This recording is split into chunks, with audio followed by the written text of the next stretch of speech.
Popcorn World.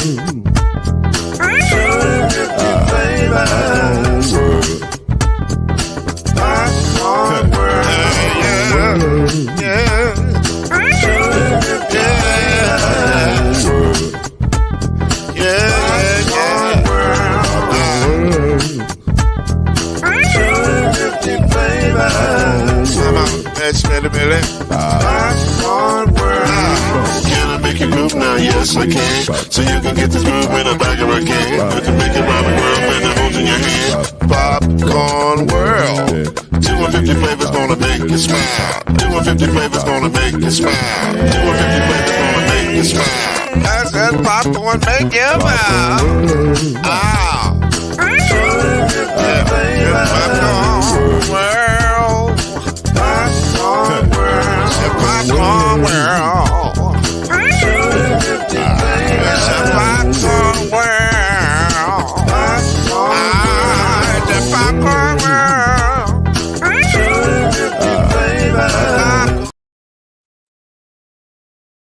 Hello, everybody.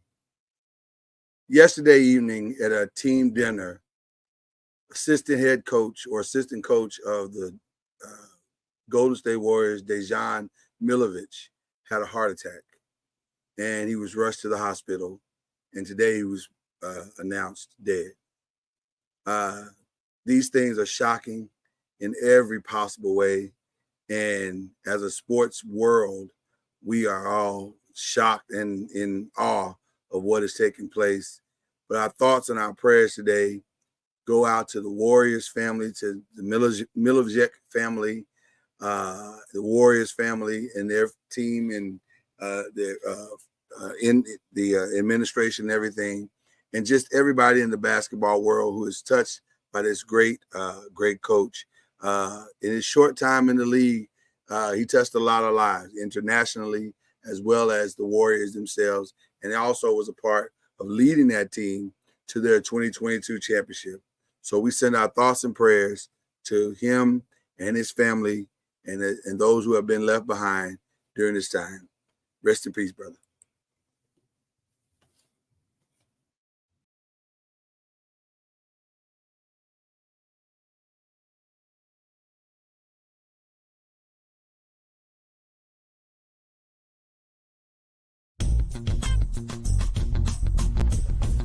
You're now listening to the Brothers of the Five. At shooting guard, it's your boy, Killer Cam. At small forward, it's Reggie Love. At point guard, C Major. At power forward, I'll be. And at center, Mr. Noise, Lloyd Spence. And now, the Brothers of the Five.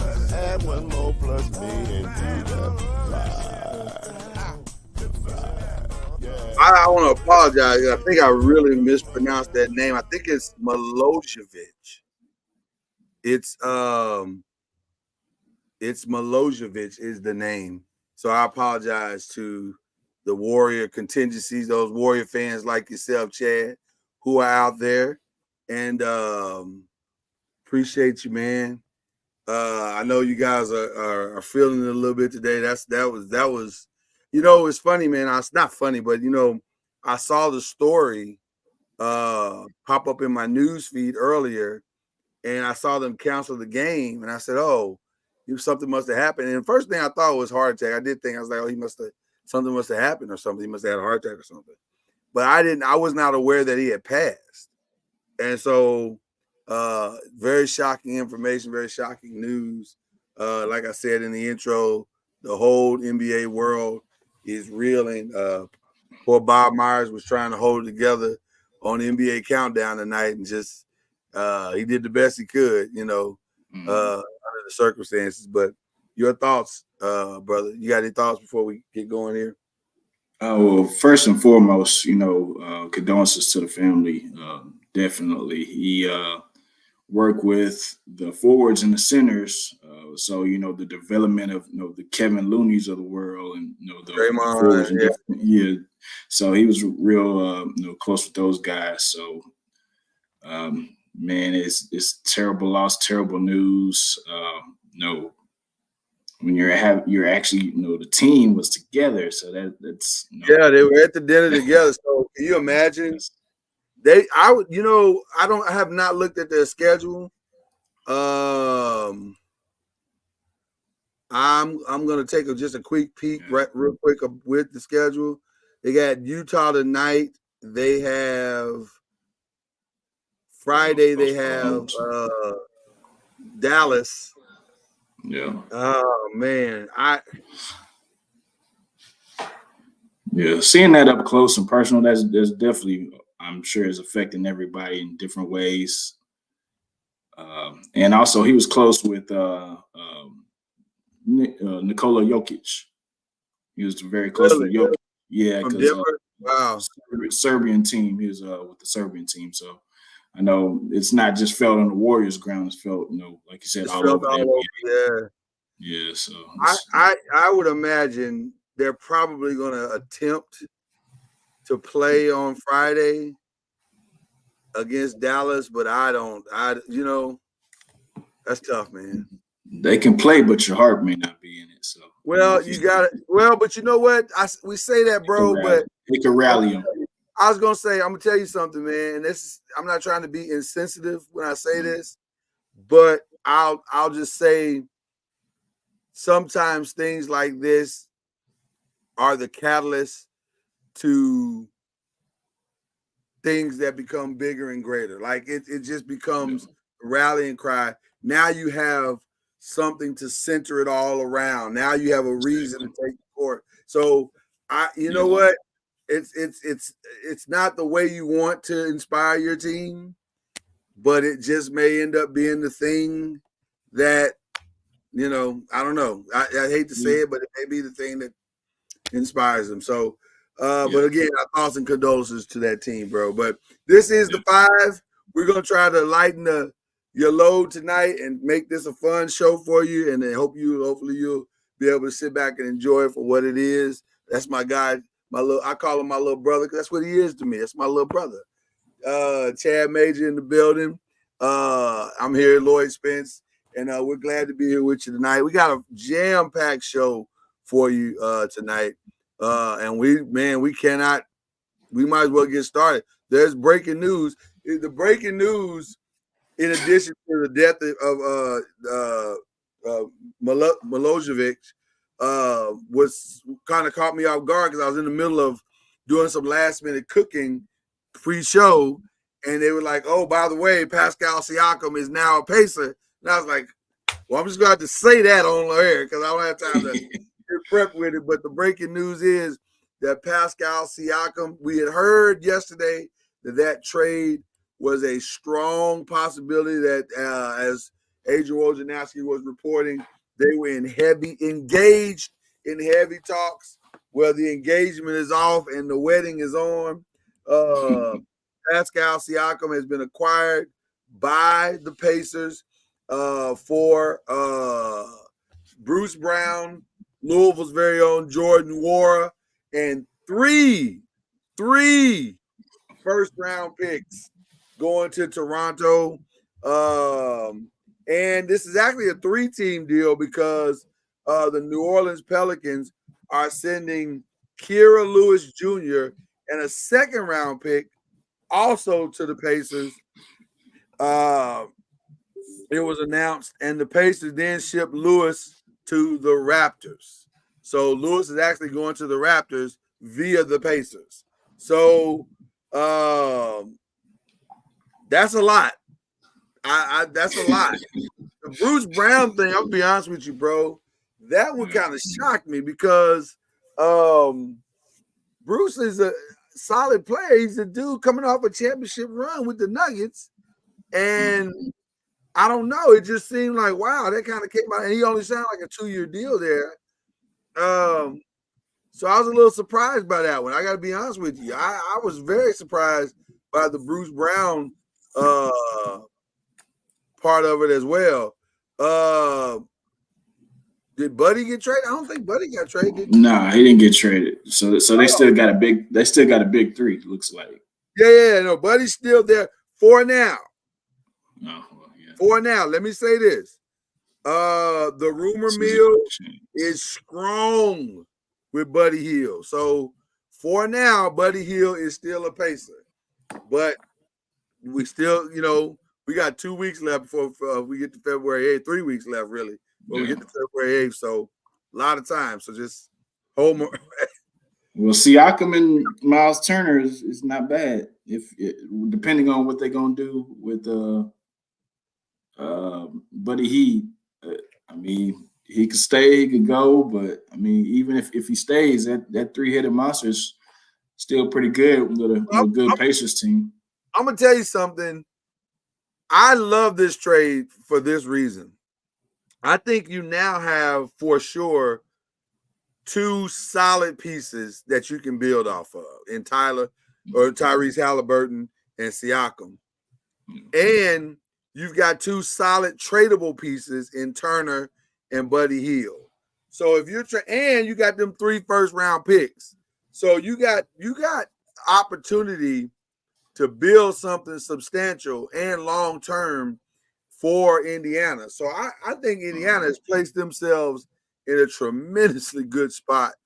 Because here's the thing. When you're a small market team like Indiana, you're not getting a lot of players. You're not going to get some of the best. That guys ain't getting on the phone with their agents talking about, dog, you got to give me the Indiana. Now, I will say this.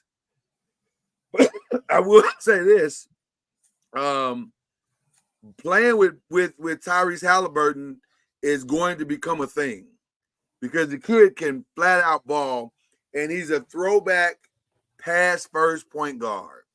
So I think players are going to want to play with him, Chad. I really do. I think it's just a matter of,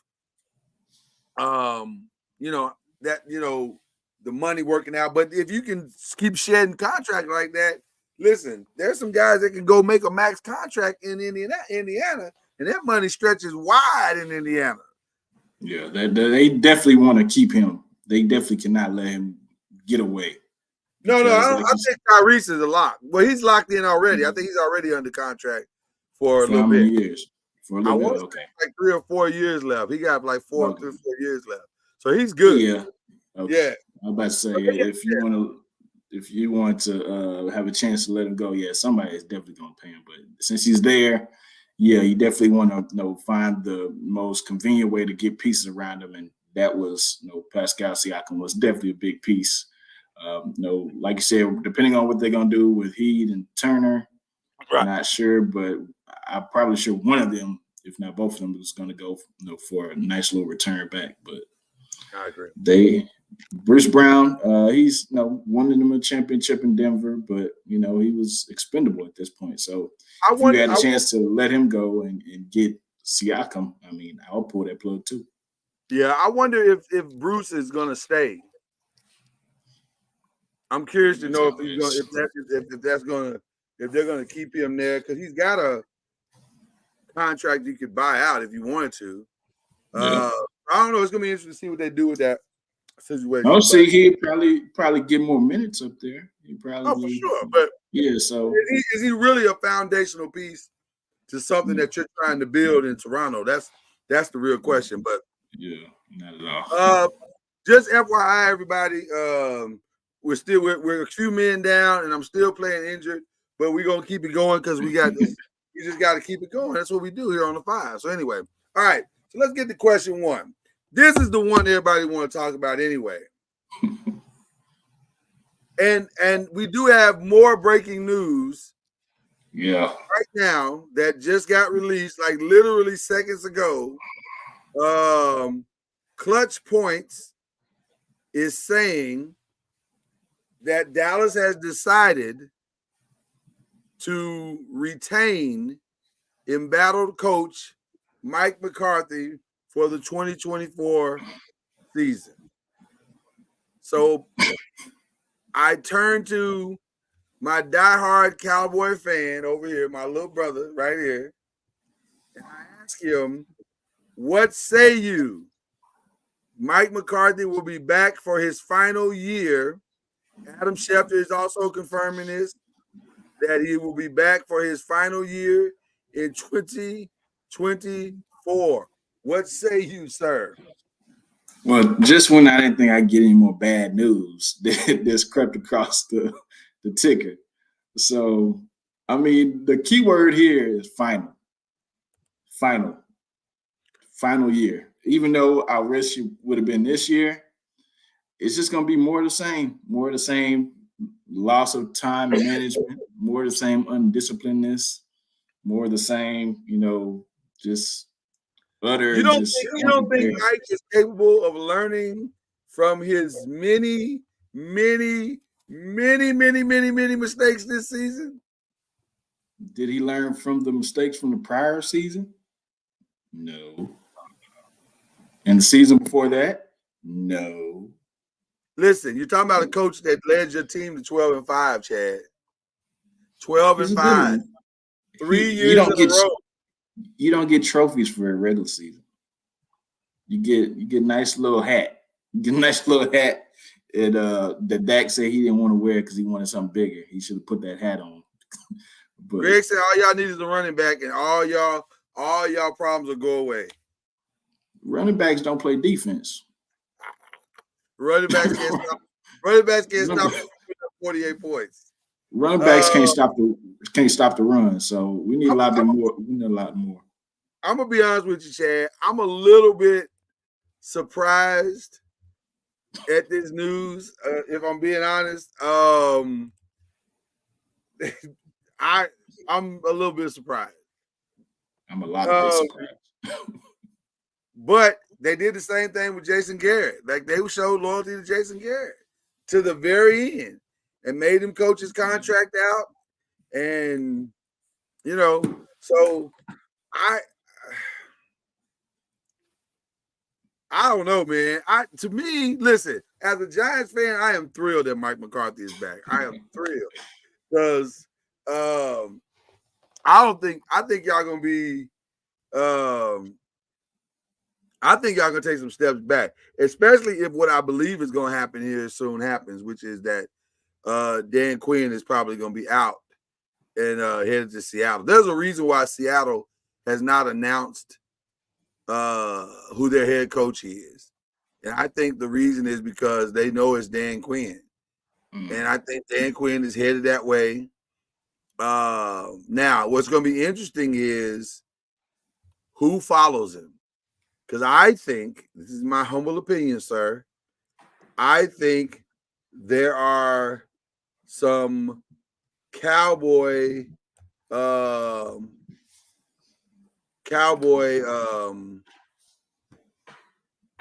players that are going to follow him out there. I know who you're talking about. I know who you're talking about. Well, I'm just saying, I'm just saying they really like. We're not winning with them. Huh? I said, at this point, we're not winning with them. So, I don't know. Hey, man, hold on. Who you think I'm talking about? I know you're talking about. We're not winning with them. Hold on, but who you think I'm talking about? Because now I'm curious. If we talking about the same person. Like my boy Jerry say, Micah Parsons. You think I'd be talking about the precious Micah Parsons? You're damn right. Yeah. I'm talking about Micah Parsons. Yeah. Micah Parsons. Let me pull up Micah.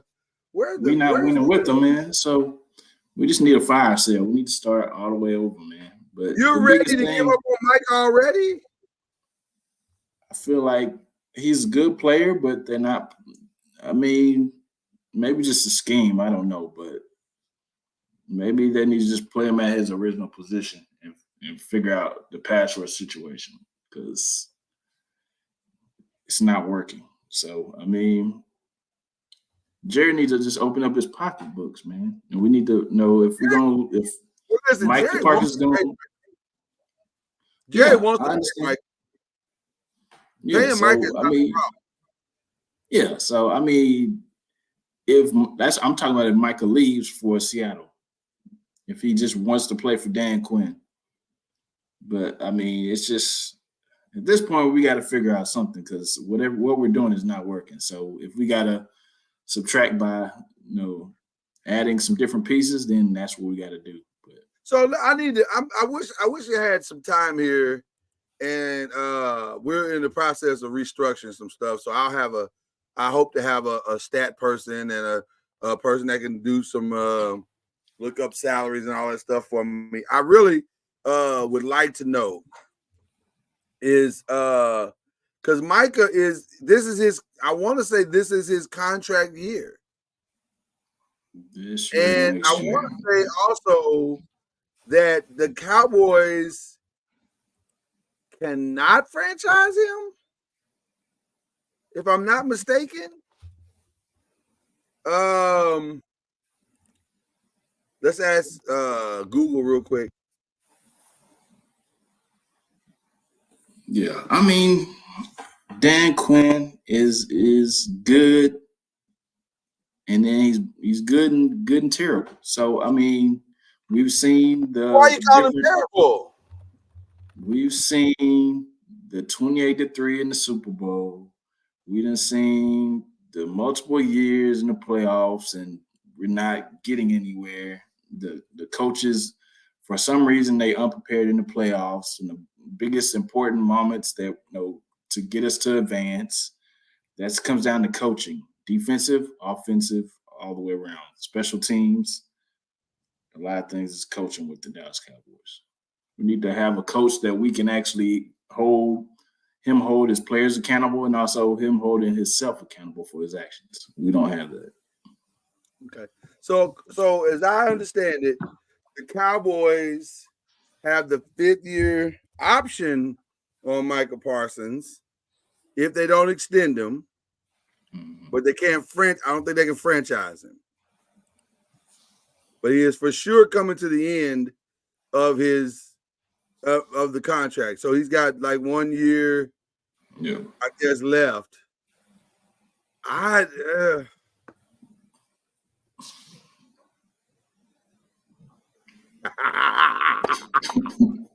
We also have to pay CeeDee Lamb, right? We got to pay CD. You got to pay CeeDee Lamb. You got to pay CeeDee Lamb. And guess who else you're going to have to pay? Who's coming into the final year of his contract? Because which is a more pressing issue, by the way. You have one player that's about to make $59 million. If you don't figure out a way to restructure his deal, and in order to restructure him, you'd also have to extend him. And that would be one Dakota Rain Prescott. I don't see why. And then you also have Diggs. That's right. You got to do something with Trayvon Diggs. You got a lot. The Cowboys have some real issues. The thing with this is we really don't want to pay Dak because shout out to Uncle Benny. Yeah, I mean, Uncle Benny, you're right. He's a reflection of what we are, what we've been.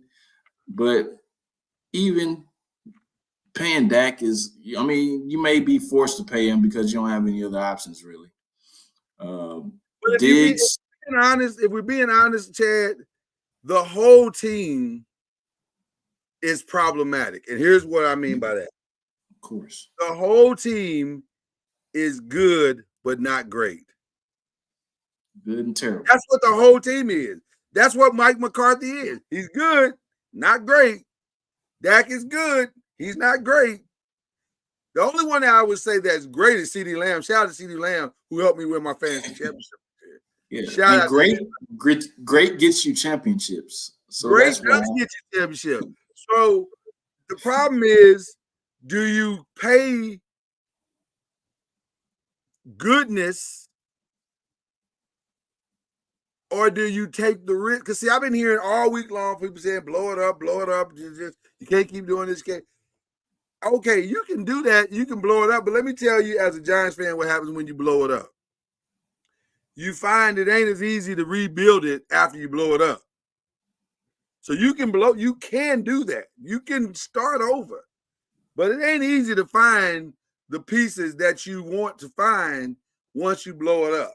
So I'm not necessarily saying blow it up. I'm just saying take this piece out and take this piece out. I'm not saying blowing up the whole thing. You take some out, add some.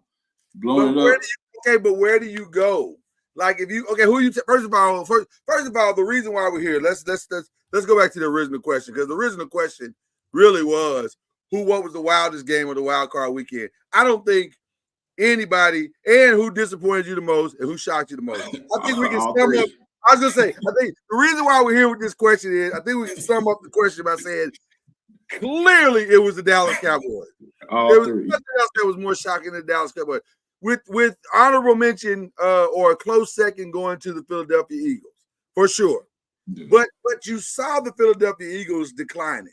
So that wasn't quite as shocking as what the Cowboys did. The Cowboys was mind-blowing. Because in all honesty, their situation set up perfectly for them to, at minimum, get to the NFC Championship game. Yeah. At minimum. So now let's go back to what we're saying. I'm asking you, little bro, I get what you're saying. Take pieces out here. Okay. But what are the pieces? But because to me, the piece that makes the most sense is the Mike McCarthy piece. That makes the most sense. Yeah. Anything else you do, I don't know why you would do it. Like, I understand what people are saying now, and I heard a great, compelling argument about Dak today. It was really good. And they were saying, listen, man, if you've done this for many years, then that's who you are. And so I'm gonna be honest with you, I'm starting to believe that about Dak, that's who he is. Like there's something, because he played completely differently in that first half. He looked like a totally different dude.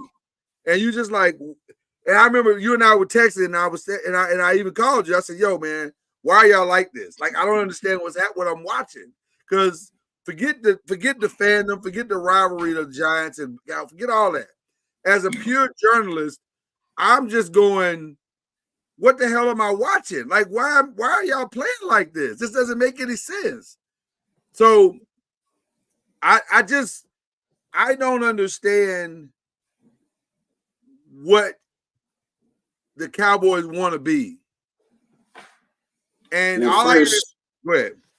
No, go ahead. Finish your thought. I was going to say, all I hear is them saying, well, we want to win a Super Bowl. Okay, well, you got to build something sustainable, continual, and you got to be willing to set a culture of winning in that building. So you got great players. Listen, there's players on that team that everybody in the league would love to have. So you've done that. You've got something, you've got some continuity in that you have a great defense and you have a great offensive line and you have a quarterback that is pretty good.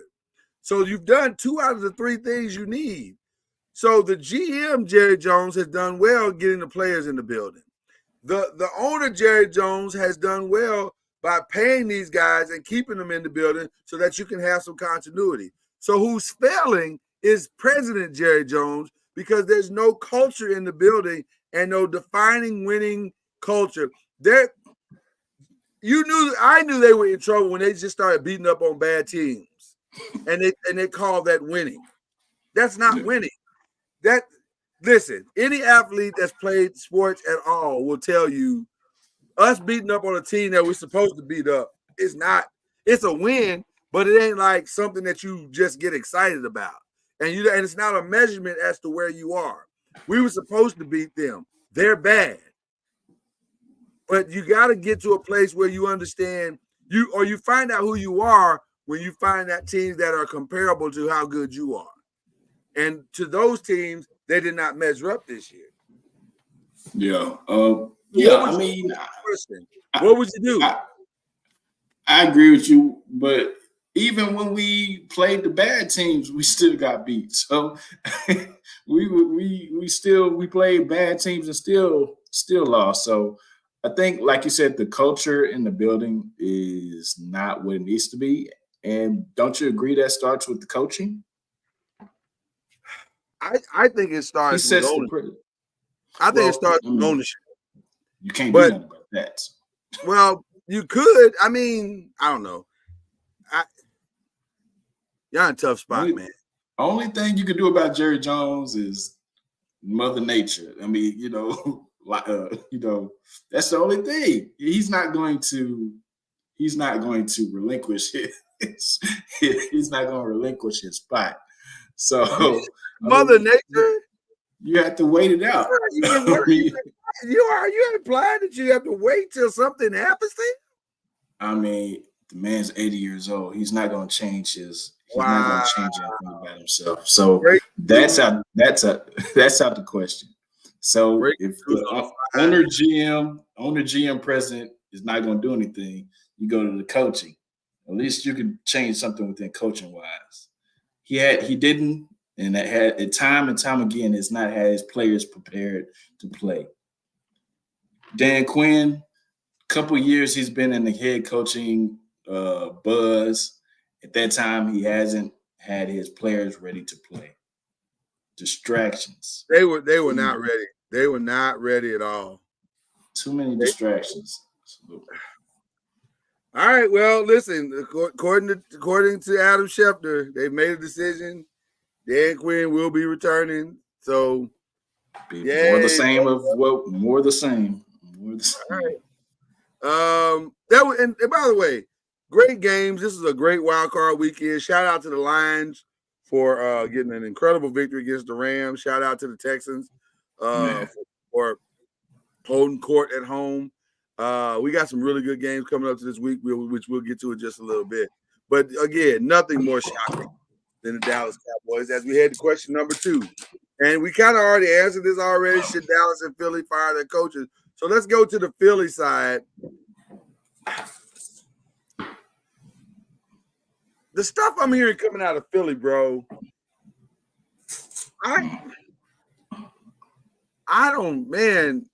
To me, Philly and Dallas have the same problem. It's leadership. It's ownership. Their ownership is just not very stable. And I don't know how you fire a dude that just took you to the Super Bowl 11 months ago. Like, that's a weird thing to me. But if you listen to everything that's coming out of that building, and by the way, you just created a massive hole, a massive problem for yourself in the retirement of Jason Kelce. Now, technically, it's not official yet. Yeah. But if Jason Kelce stands true to his word about retirement, that is let me tell you something, Chad. That is a massive, massive, massive problem. One, I am grateful for as a Giants fan. But, me too. But I'm telling you, that is because I don't think people understand the center position in football. I know we always talk about the quarterback, yeah. But the center position in football is equally as critical as the quarterback because he is the glue that holds all of the line together. And if you do not have an intelligent and capable and locked in center, your offensive line is going to be trash. Yeah. And I'm telling you, Jason Kelce is a first ballot Hall of Famer for those of us that understand the game. He is brilliant as an offensive lineman. He is the reason why Jalen Hurts got his money. He is the reason why Jalen Hurts is the player that he is. Losing Jason Kelce is a massive problem. And I bring Jason Kelce up because if you listen to some of the things he's saying it was overwhelming to him this year. There were a lot of issues. There were a lot of problems. And it was overwhelming to him. It was hard for him, he said, to get ready for every game. So they got some real problems up there. Yeah, the center position, like you said, is very important, but the thing with Jason Kelce is consistency. I don't think he. Correct me if I'm wrong. I don't think he missed maybe more than 5 games. I will not correct you because I don't think you're wrong. Yeah, Jason Kelce was the anchor. He was the glue, man. He was the super glue that held that thing together. And do you think that Jalen Hurts is going to regress because of that? I don't see how he can't. I don't see how he can't a little bit because I think the chemistry between a quarterback and a center takes time, and I don't think you can patch that together with just anything or anybody. So yes, I think I am grateful that and listen, and by the way, one of the most solid technique guys you've ever seen in your life. Just does not make mistakes, doesn't give up sacks, he's just a solid dude. So is Jalen Hurts gonna regress? Yes. I don't think he has a choice but to regress. Now, Greg asked the question, he said, do you think the Lions have a chance for the Super Bowl? Greg, stick with us because I got an answer for that here in just a minute. But I'm gonna answer this one first. Should Philly fire the coach? I think you do the same thing that Jerry's gonna do for Mike McCarthy. You don't fire him, but you definitely wheel a hot seat down to his office and say, "This is where you're gonna sit for the rest of the season, next year." But that's a tough one, man. Uncle Ben, I'm gonna read this whole thing. It says Cowboys' biggest problem is that they aren't as good as media makes them out to be. True. Dallas has a suspect running game, a weak receiving core, with CD being an exception, and defense needs to be bigger at linebacker to address the weak run defense, and the secondary is mediocre at best. In other words, Jerry needs to spend some money to fix this team or be content to be a second-tier team. Cowboy needs to forget the past because it's no longer America's team. Let me tell you something. It sounds like Cowboys need to hire you because that is an astute assessment of that team. Everything he said I think is correct. I think everything he said is correct. Tony Pollard is not the same back without being. We didn't realize Tony Pollard was basically hiding behind Ezekiel Elliott. I didn't realize. I thought if he had the spotlight, he would shine. He not only didn't shine, but he regressed. Found out, you really aren't that guy. So yes, they need a running game. They need linebackers. So the GM Jerry didn't do. He's done some good things, but not all good things. And it's just he needs football people to do the job. But listen. Let me just say this, and then I'm gonna leave the Dallas thing alone. It's been almost 30 years, y'all. It's 28 years. If something has been going wrong for 28 years, and you've changed quarterbacks, and you've changed running backs, and you've changed coordinators, and you've changed head coaches, and you've changed everything that you could possibly change, well, what's the one thing you haven't changed? But the thing is, Lloyd, you got the same GM, the same president. So if you just want to keep doing that, you can. But and by the way, Uncle Benny, you might be right. Saquon might be available. If we go ahead. I'm sorry. It won't matter. No, go ahead, bro. No, I was saying the thing is, I think Jerry Jones is saying stuff publicly as far as I want to win the Super Bowl. I want to win because he's winning already. The Cowboys are number 1 in Forbes. Their marketing number 1 franchise in the world. Exactly. Their marketing is out the wazoo. They play in every Thanksgiving. They on commercials. All these endorsements. He's winning already.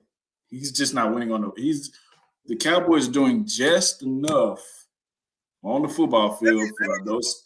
Can I help your fan base real quick? Just real quick. Yeah. I'm gonna look directly at the camera when I say this.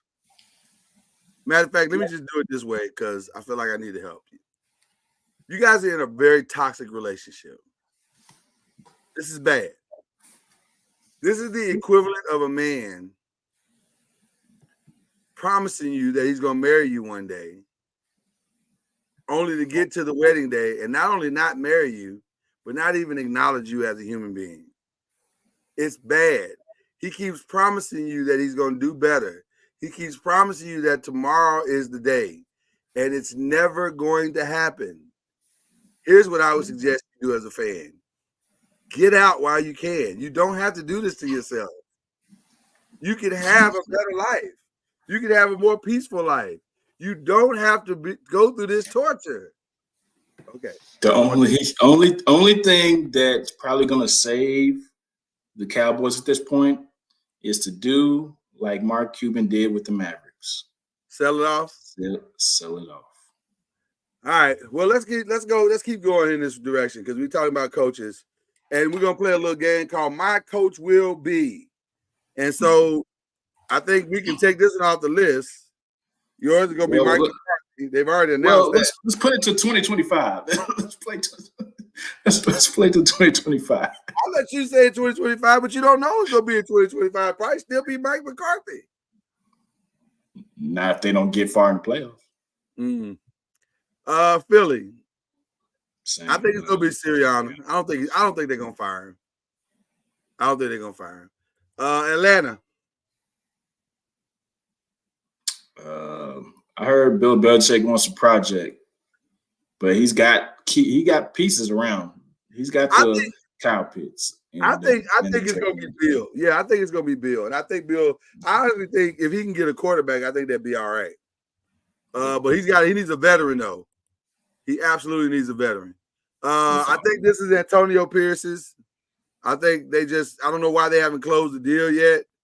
But they need to go on and give it to Antonio Pierce and stop messing around. I agree. Yeah. Here's an interesting Washington. Man, you gotta give it to Bieniemy, man. Stop playing, man. That's what I think too. I don't understand why you're not just giving it to Eric Bieniemy. Like he's right there. He's already there. Right there in the building. Yeah. Now, I can see maybe in a wild card circumstance, maybe Vrabel. Yeah, I can see maybe that. But to me, it's Bieniemy. Why not give it to Bieniemy and let him pick his quarterback and let him implement the stuff that he wants to do? And I think you'll get the results you're looking for. I think this is Dan Quinn. I think Dan Quinn is going to be the next coach of Seattle. I think that's why they haven't announced it yet. They're just trying to get everything lined up or whatever. The Chargers, I'm going to go ahead and give that to your boy. I think he definitely going to take that position because he doesn't want to go back to Michigan and face all them sanctions and what have yous and whatnot. So, you know he's going to leave to take all that. It's going to be your boy Sharon. I mean, I would love for him. Why the black man got to take all the criminal charges? He got to clean it up. Yeah, but why the black man got to come in and clean up his mess? Don't we always? Yeah, don't we always? Boy, you said a mouthful just then, boy. You said a mouthful just then. And then finally, Tennessee. I'll tell you who I'd like to see get it. I'd like to see Raheem Morris get it. But I don't know. He's in Tampa Bay right now, right? Yeah, he's in Tampa Bay. Yeah. I'd like to see Raheem Morris get it, but I don't know. Two interesting running backs, by the way. I know we don't have that segment, but since we're here, Saquon and Derrick Henry could be in new uniforms next year. Now, I tend to believe Saquon's probably going to end up getting his deal.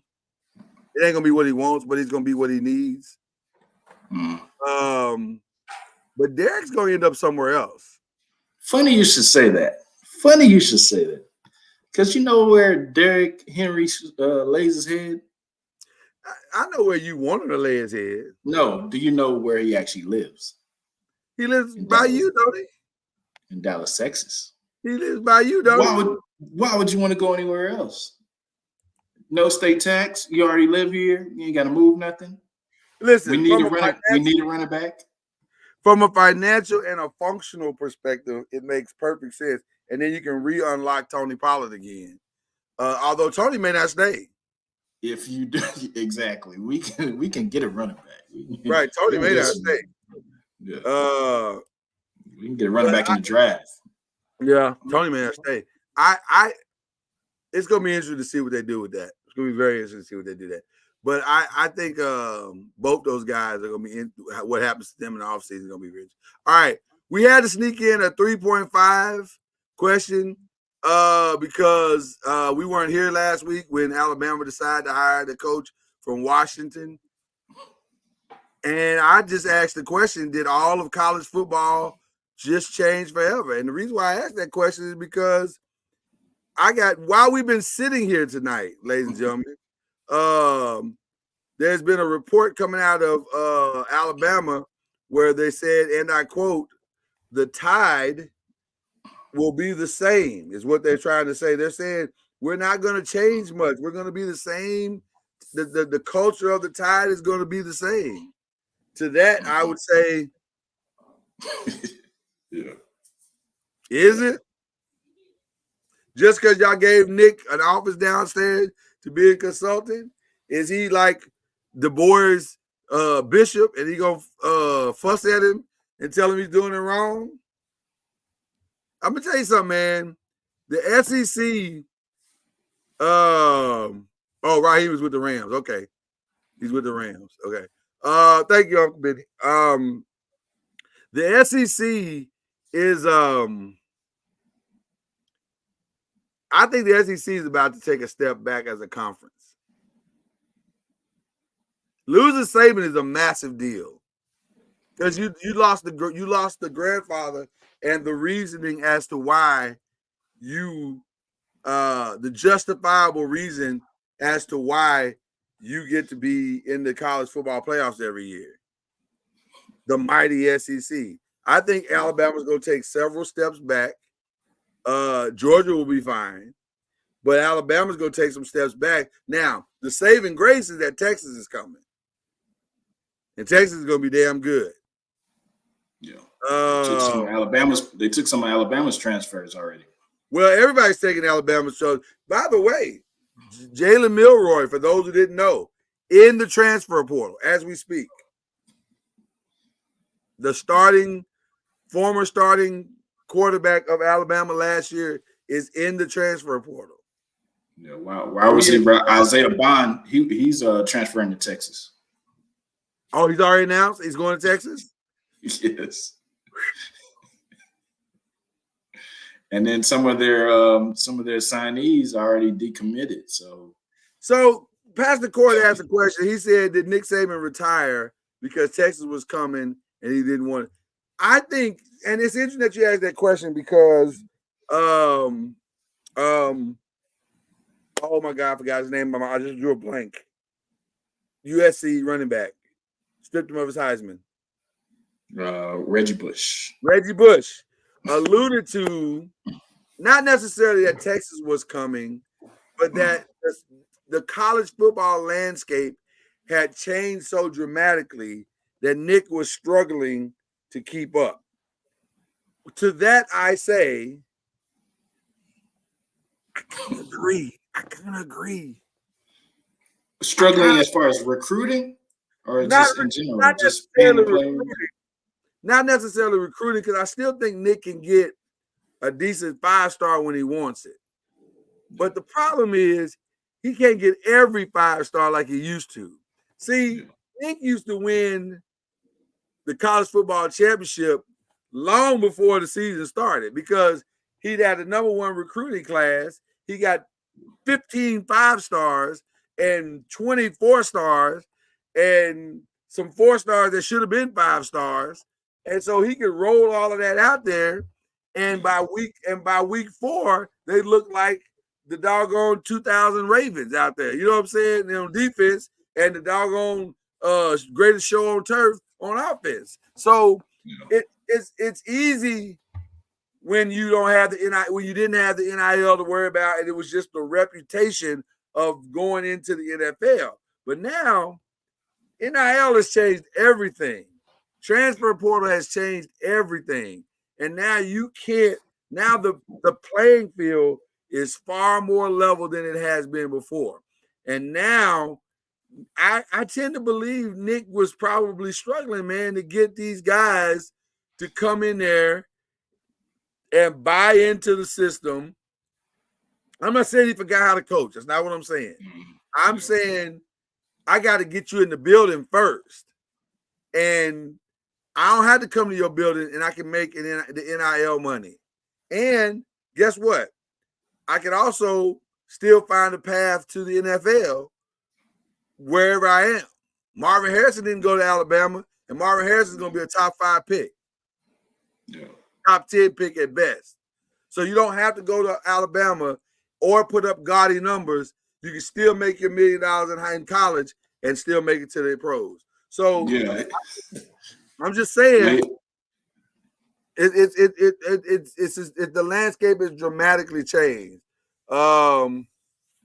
yeah, the pipeline. See, he thought he was a pipeline. Now everybody's got a pipeline. Everybody got the pipeline now. They've built multiple pipelines right now. You don't have to. And just like Greg said, just like Ron said, you don't have to go to the SEC now. Ironically, you guys make sure you tune in tomorrow morning for Believe in the ACC, because the ACC it's crazy right now, because Florida State filed that lawsuit and now ACC is filing a counter. So I'll get into all of that tomorrow. But that's where we are. We're trying to figure out, conferences are trying to figure out who they are, who they want to be, how they can maximize their positioning to making their conference look like the way it's supposed to look and function the way it's supposed to function, to draw these big name recruits in and to maximize these TV deals and make sure our kids, because the NIL deal is going to be affected by the TV deal. If you can't make no money off the TV deal, you really can't pay nobody anyway, right? So it's a weird little mix, man. But I got a question. For you. Go ahead, bro. So the Pac-2 now, should Florida State join the Pac-2 to make a Pac-3 and figure it out? No, because number one, because just logistically, it would be a nightmare. So that's number one. But number two, they don't really have no TV. They don't have a TV deal in place. So they don't, like you said, it's just 2 teams. So they got to go build the whole thing over again and try to make it work. So what's probably going to happen is the Pac-2 is going to have to blend in with somebody like the Mountain West or somebody like that and try to make something like that work and bring the Mountain West under the Pac-12 or something. They'll have to try to blend it all together. So it's a tricky circumstance. I don't know how they're going to pull that off. But one thing is for certain, college football is going to look dramatically different. And I think the 12 teams that make the playoffs, it's going to be interesting how that unfolds. The Big Ten is the winner in all of this, by the way. They are the winner in all this, because now the Michigan-Ohio State game won't matter. If they both get to that game undefeated, they'll both get into the playoffs every year. It'll be stuff like that. So it's interesting to see. It's going to be interesting to see how this all unfolds going forward. So, all right, let's get to question 4. We're going to play another little game called They Will or They Won't. And if they will, then where? And this is all centered around NBA trades. January 15th unlocked basically the ability to trade whoever you want to trade for whatever you want to trade them for, if whatever deal you can get done. So nobody now is off the table. Everybody's eligible for trade or whatever. And so we already opened up with Pascal Siakam. He's already been traded. He's gone to Indiana. But there are several other names that are being floated out there heavily. and I'm going to ask my little brother here and you, our listeners, our watchers of the show, the Five Nation, where do you think these guys are going to go? I sure didn't want Siakam though. Well, maybe you did, maybe you didn't. Like that, it would have been nice, but I still think y'all might do something. But DeJounte Murray is a name that is very heavily being floated out there. The Knicks are of high interest. I'm hearing, well, the Lakers for sure are, as Adrian Wojnarowski has said, engaged in constant conversation with the Hawks on this one. And interesting, this one is kind of coupled with Clint Capella as well. But Clint Capella is available. The Hawks are trying to kind of dump salary and dump get under the cap or whatever. But where do you think those guys are going to go? DeJounte Murray. I think with all the talk, I think it's destined for him to go to the Lakers. With all the talk, it's just too much buzz about him going to the Lakers for him not to go to the Lakers. Do you think that DeJounte Murray is worth giving up Austin Reeves? Because I don't know if you get that done. I don't know if you get that deal done without Austin Reeves. Is it worth giving up Austin Reeves? Austin Reeves has been great for you guys. He's definitely been great. But I think DeJounte Murray has something that Austin Reeves doesn't have. I think he has killer instinct. I think you need that on a Lakers team with LeBron and AD because it could rub off on AD. So I think putting them three together would make you guys darn near unstoppable on the offensive end and on the defensive end because DeJounte Murray does actively play defense. So great. I think you that's something that you can't pass up. To me, that makes the most sense of any trades that I've heard. Though I did hear some stuff coming on the air tonight that was like, I don't know. But there's going to be some activity heading into the trade line. Let's go to another name that's being thrown out there a lot. And your team actually is the one that's being bountied about for this one, Zach LaVine. But let me ask you this question as I bring up Zach LaVine. And, of course, the names that for trade purposes that are being thrown in is more – I'm hearing more Jonathan Kuminga, Clay, and Andrew Wiggins than I am Draymond. I don't hear a lot of Draymond. I hear a little bit of that, but the Draymond part to me doesn't make as much sense as the Clay does, just simply because of what Clay's kind of been through. And I hate to say it that way because I respect the hell out of Clay, Tom, but it's just a tough situation. But let me ask you this question because I didn't think about this until today. Obviously, I didn't think about it today because it just happened. But how much of an impact is the death of the coach going to have on the trade process? Could that stifle the whole thing, maybe? If we some happen to, like you said before, band together and turn it around, they may think that they don't need to make a trade. I do think they still need to make a trade for a big, like a Clint Capella.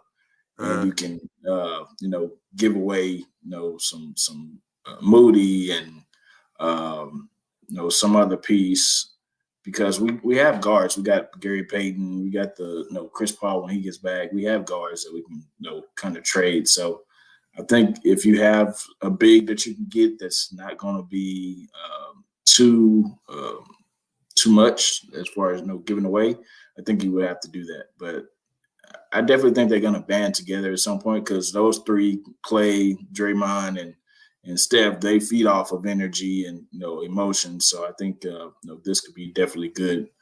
Even though a sad situation, I think this could be good for them going forward. Yeah. I think you might be right. I think there's a possibility that now nobody gets traded there, and they just try to figure it out, just to rally around. And listen, it's the same thing that happened with us in 2020, man, when Kobe died. You know, Kobe died. That was all we needed. That was all the motivation. I honestly felt like, and I hate to say this because it sounds kind of morbid, but I'm not trying to be. I'm just trying to make a comparable. But when Kobe passed, I kind of felt like the championship was inevitable at that point because we knew what we were playing for, and I just felt like there was no way those guys were not going to fight with everything that was within them to make that championship happen for him. Now we didn't know the world was going to fall apart in the midst of all that, but I just felt like, but even that worked to the advantage because we went into the bubble with more motivation than anybody.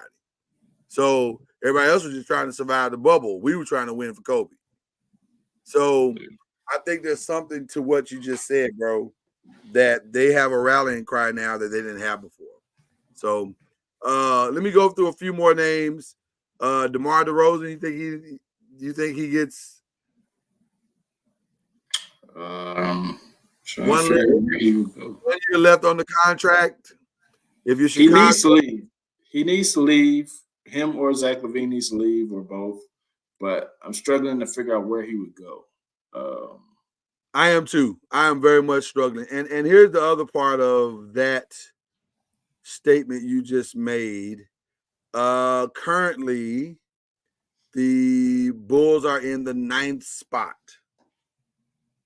So, do you keep fighting to make the playoffs, or do you just be like, "Listen, man, we've had a good run. Let's just try to get some good draft picks and let's start over and figure this thing out." I mean, the Bulls have been in disarray for a couple of years. Lonzo, you don't know what's going on with him. He's been out for 2 years. Right. And they thought this big three was gonna work, and kind of doesn't work because Lonzo's not there, so you don't have anybody to facilitate the ball. I think if you'd have stayed healthy, it would have worked. But it just if it would have stayed healthy, yeah. But since you don't have anybody to facilitate the ball, I think you need to see what you can get for DeMar. He's still pretty consistent player, and you can get some nice little pieces for him, and just put him somewhere. But I just don't know where that would be. Okay. What about this one, Dorian Finney-Smith? A sneaky good pickup for somebody. I'll trade in for Jonathan Kuminga right now. Really? Right now. Wow. Why would you say that? Just he's been pretty consistent his whole career. You're talking about Dorian Finney-Smith. Yeah. He played both sides of the court. He can still give you that 3 and D. I think more consistently than Jonathan Kuminga right now. Jonathan Kuminga can do it, but it's not necessarily consistent. He's not. He don't love defense. Yeah. So he's very. But again, let's go back to what we just said. This might be the thing that rallies the whole team. I don't know. We'll see. They may come out against Dallas on Friday and play some of the most inspired. I would imagine they're going to play Friday's game in one of the most inspired ways you've ever seen a Warrior team play. Like I could see Steph and Clay and everybody just going all the way off. So I don't know. Gordon Hayward, that interests you? Yeah. I don't think he's going to trade it. I think they're going to try, but I don't see the value. He's been hurt, and then I forgot he was in the league. Exactly. Ben Simmons been injured, but Saints insert i.e. playing better right now, but but I think he's past being a commodity at this point. Okay. Tim Hardaway Jr. See, now we're getting somewhere. Now we're getting somewhere. Because Tim Hardaway Jr. I got a jersey for him. And wouldn't it be cool for him to go back? To your squad. Everybody can't go to your squad. I'm not picking everybody. I'm just saying I got a jersey for him because he could spread the floor. He's going to get open shots. And wouldn't it be cool for him to go to the team his dad played for? I mean, that would be cool. That would be kind of cool. Same jersey number. He can put the same jersey number on and everything. Everybody can't go to your squad, all right? Nah, he'll get the open shots for sure, though. We'll do a couple more. Buddy Hield. After this trade, I don't think they're gonna do anything. I think because Tyrese is hurt, they're gonna probably just hold for it until he gets better. I do not expect PJ Tucker. Here's what I think is gonna happen with PJ Tucker. I think PJ Tucker is for sure gonna get traded somewhere. But I think wherever he gets traded, they're gonna buy him out, and then he's gonna get a chance to choose where he wants to go from there. And who would that be? That's the X factor. I don't know. That's a good question. He might end up, I was gonna say he might just end up going down the hall. You know what I mean? Yeah. So it'll be interesting to see. Okay, that's it. There's some other names like D'Angelo Russell and Kyle Lowry. You hope D'Angelo Russell's in a different uniform. Well, D'Angelo and D'Angelo and Austin Reeves are contingent upon what the Lakers can go get for them. So I don't have to really mention them. The Malcolm Brogdon does interest me a little bit because I'm curious to see Portland is clearly not working there. And that could be interesting to see where he ends up. And then Kyle Kuzma is interesting to me. I'm curious to see what they decide to do with Kyle Kuzma. He just want to get away from Jordan Poole. Everybody wants to get away from Jordan Poole. All right, we're going to close out with our five picks for the NFL divisional round playoffs, even though there's only 4 games. So let's go through it. How did we do last week, by the way? I probably didn't do well. Oh, we were both. Did well. We were both 4 and 6. I was gonna say we probably. Oh, that's not bad. Yeah, it's not bad. It's not bad. The Cowboys let us down. Did they? And Philly probably let us down. We probably lost Philly and the Cowboys, didn't we? I think so. Yeah. Okay. Yeah. All right. Well, this week is better. This week will be better.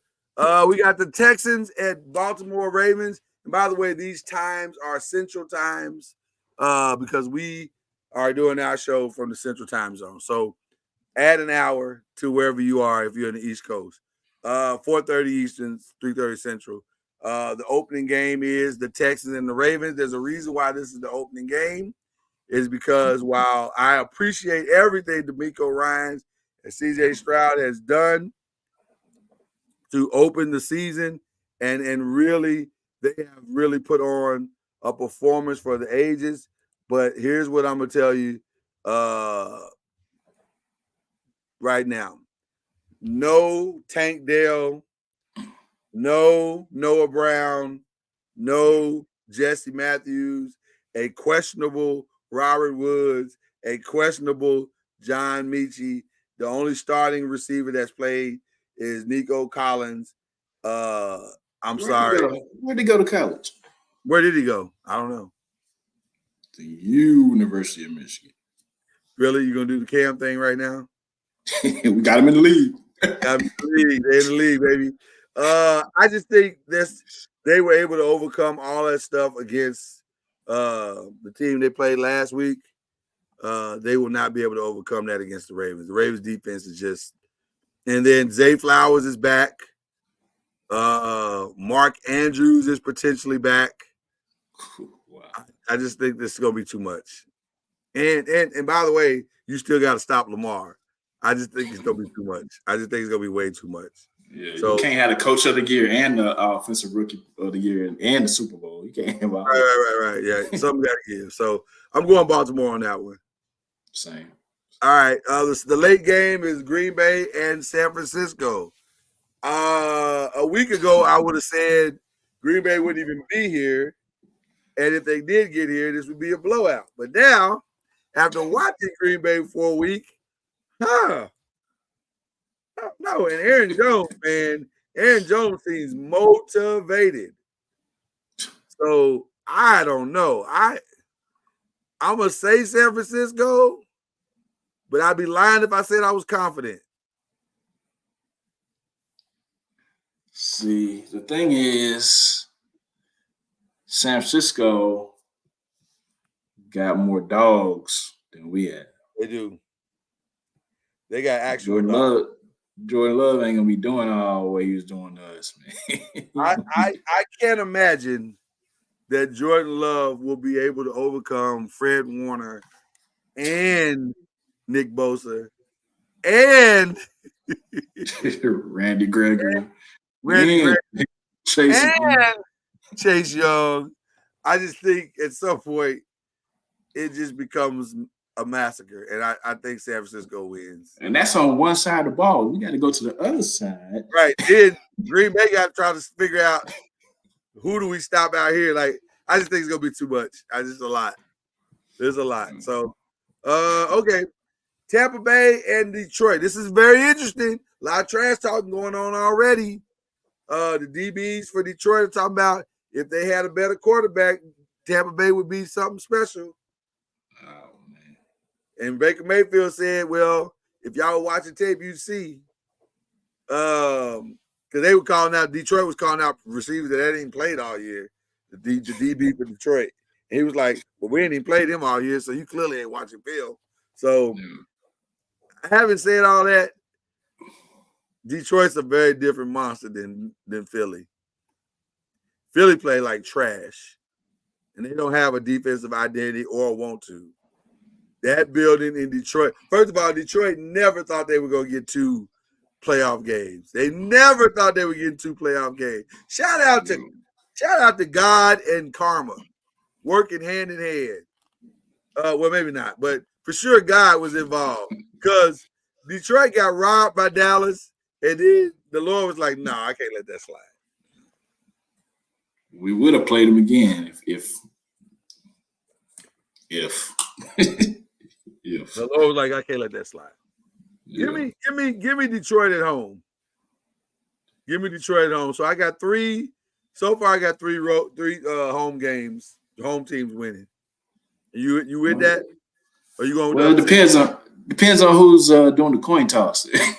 The coin toss got something to do with it. But do I trust Baker Mayfield? Is the question. Do I trust him one more time? Do I trust him one more time? I can't do it. I don't. I can't do it. Possibly the comeback player of the year. Possibly. But I can't do it. Yeah. And then the last game, Sunday night, Kansas City Chiefs and Buffalo. The first home game, a road game, playoff game for Patrick Mahomes and the Chiefs. Josh Allen at the crib. The weather is not supposed to be like it was this past weekend. Not that matters. It's supposed to be cold, just not snowing cold. But not that matters. The Chiefs played their own. The Chiefs just played in negative 24. They ain't tripping. Neither one of these teams tripping. It might be like playing in Miami to them. They like, this is beautiful. This weather's amazing. Yeah. Who you got, Chad? Who you got? This is a hard one. This is a hard one. Because am I going to get the Buffalo that in the Josh Allen I saw last week? Ooh. Or am I going to get the inconsistent Josh Allen we've seen through the regular season? And you know what my answer to that is? Yes. I think you're going to get both. I think you're going to get the turnover Josh Allen, and I think you're going to get the Josh that makes some plays in that game that you go, wow, only Josh Allen can do that. Now, the question is that enough? Is that enough? The thing boils down to me is Buffalo's wide receiving core over Kansas City's wide receiving core. I think that may be the thing that Who do you trust more? yeah, exactly. I trust Buffalo. Rice is balling. He's starting to ball now. Yeah, so Rice and Diggs cancel each other out. Okay. Kelsey and Knox or Kincaid. Yeah, Kincaid. It might cancel each other out. It's gonna be, but I think I'll trust Gabe Davis and them boys more. I think I trust Gabe Davis and the boys more at this point. So it's hard for me. I'm gonna be honest with you, bro. It's hard for me to bet against Patrick Mahomes. And I just don't believe that all 4 home teams are gonna win. So if I have to pick one where I think a road team is going to win, I got to go with the Chiefs. Yeah, I'm going with Buffalo. I'm going with Buffalo. See what Josh Allen. I might be on here eating buffalo wings again. So one of us is going 3-1. Yeah, one of us potentially or 4-0. One of us is potentially going 4-1. One of us is going. I picked Buffalo before the season to go to the Super Bowl against Dallas, so I think at least I still got one horse in the race, so you got to at least see that through. Okay, I think I picked the Ravens, right? I picked the Ravens and somebody. Yeah. It wasn't the Cowboys. I think it was the Ravens 49ers. I can't remember. Probably. Yeah. That sound like the smart. Yeah, I think I stayed on the course of Ravens 49ers. I was not, although our guy Cam picked the Cowboys. He jumped off that cliff, which, by the way, it didn't halfway through the season didn't look like a bad pick, but now, so anyway. Terrible. Well, there it is. The 5. Ladies and gentlemen, we have gotten through our show tonight. And it's been another fun show. We're still, first of all, we want to send out love and light and prayers to everybody out there who's going through this crazy snow, ice, everything that's going on right now. The weather's been crazy. We're going through it right now in Arkansas. I know they're going through it in the Dallas-Fort Worth area and all on the East Coast and everywhere. So just everybody, please stay safe. Protect your loved ones, protect your home, protect your family in all of this madness that is going on right now. And then again, once again, we also send our love and light and condolences and prayers and thoughts over to the Warriors organization. Just an unbelievable set of circumstances that is going on with them tonight. But God is a healer. And so this is what he does best, is bring us through the darkest of dark situations. And so this is no different. So with that being said, do you have any other shout outs, my guy? No, you said it perfectly, man. Just shouting out the people that's watching, the people that rewatch, and just the guys, Cam and Reggie in their absence, man. Shout out to the bros, shout them out, and you said it perfectly, man. RIP to the coach, man. Yeah.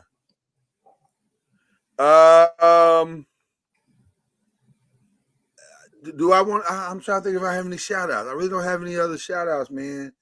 Oh, I do have a shout out, actually. I do got one. Okay, what is it? Yours.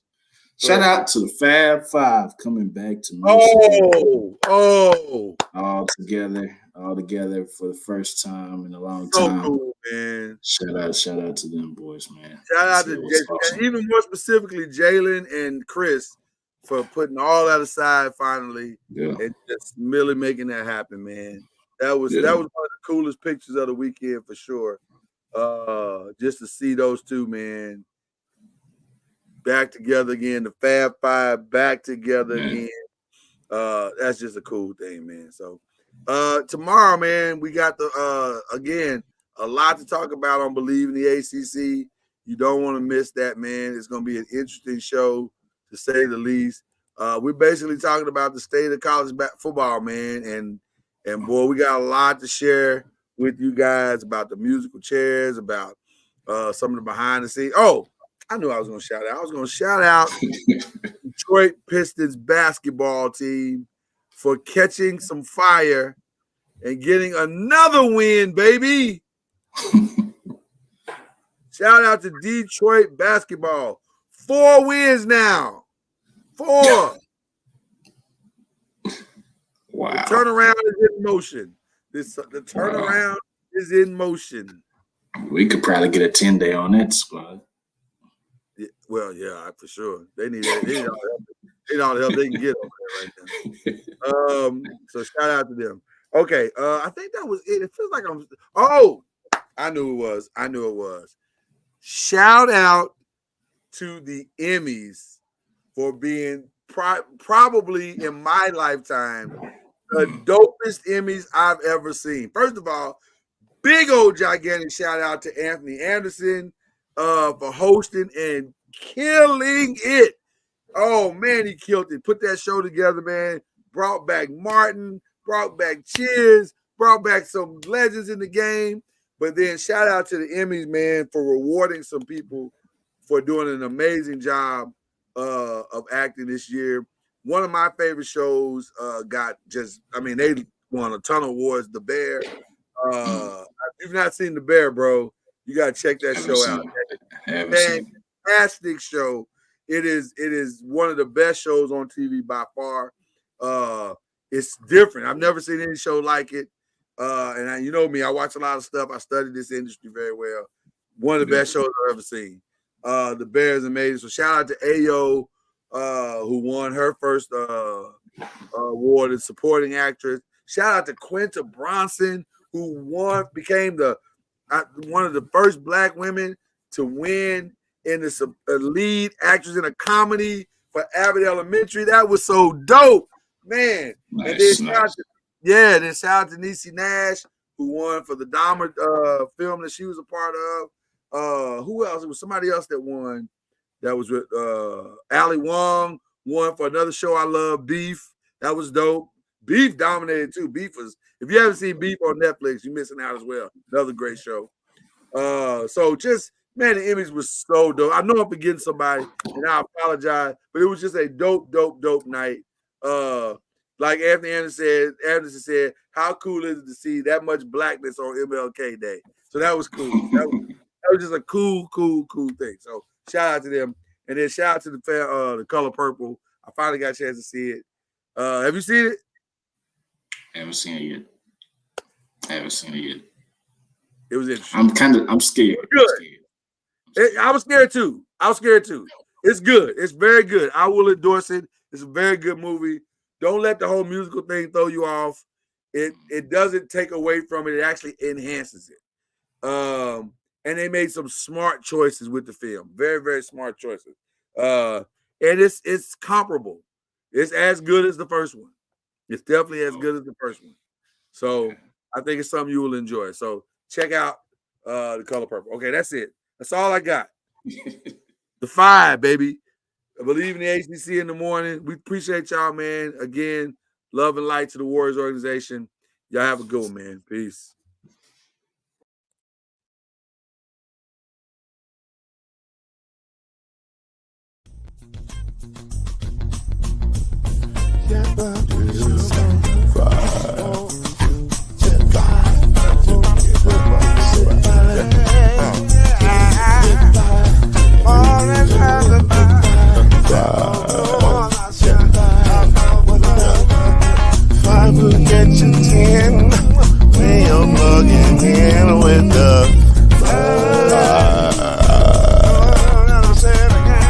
There's no mystery.